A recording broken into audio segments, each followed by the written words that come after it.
We go to Eliana Ros-Lehtinen from Florida. Thank you so much, Mr. Chairman, and thank you for sharing your family's stories. I can't even begin to imagine the toll that this has taken on each and every one of you and your loved ones, but it's so important that you're here today and that you share the truth about what is going on in Iran inside this so-called moderate regime that we got with Rouhani.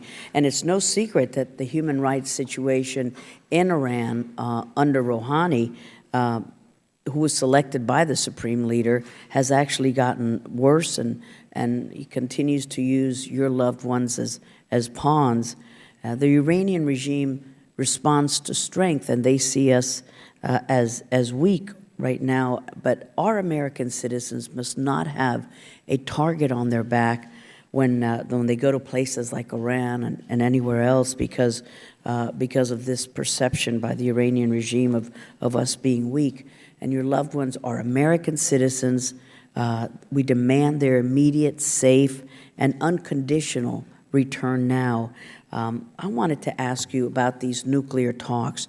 Do you worry that when the negotiations, and we know with this deadline, but it will go on, do you worry that our leverage will not be there, or some of you believe that we should not be discussing your loved ones during these negotiations, that it's a separate item? So I wanted to ask your feelings about it, your thoughts about how the nuclear negotiations and these talks impact the imprisonment or the disappearance of your loved ones. Mr. Levinson. Thank you. I appreciate that question because I think it's very important and relevant to the current situation. My family has always been supportive of engagement with the Iranians.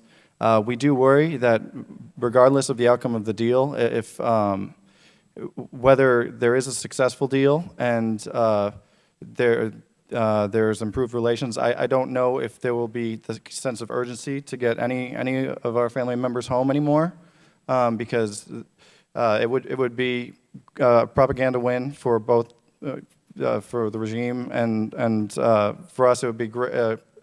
I guess a win for the administration, but there's no urgency anymore to increase the pressure, and this is a very pressing issue that's lasted years for most of us. And I think if the talks fail and there is no deal, we could lose the engagement and the constructive talks that we're having right now, and those could cease, and then we're back to square one, particularly for my family as well. So. Thank you very much, Mr. Levinson. Mrs. Abedini, I saw that you were agreeing.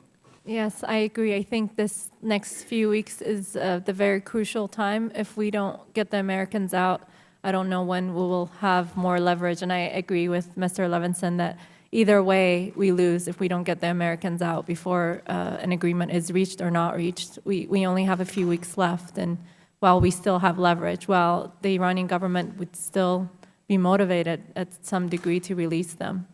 And as I mentioned, it's just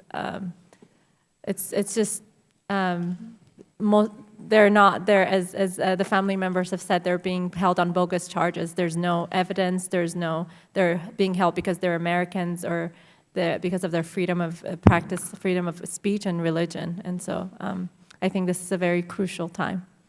And I wanted to ask just in the minute remaining, following up on Mr. Engel's question, what more can we do in Congress? What more can the administration do?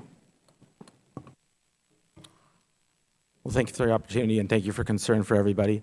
I would, not being a diplomat or a policy expert, I would say that the things that you're doing right now, bringing attention to the case, showing unanimity, and the bipartisan support that we've seen for this type of activity is certainly very helpful.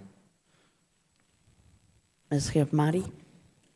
I was obviously, again, like Ali said, not from a policy expert, but maybe reaching out to bilateral governments that have a good relationship with the Iranians, because they tend to resist any kind of interaction from the U.S. or the Swiss, for example, that were the intermediary before.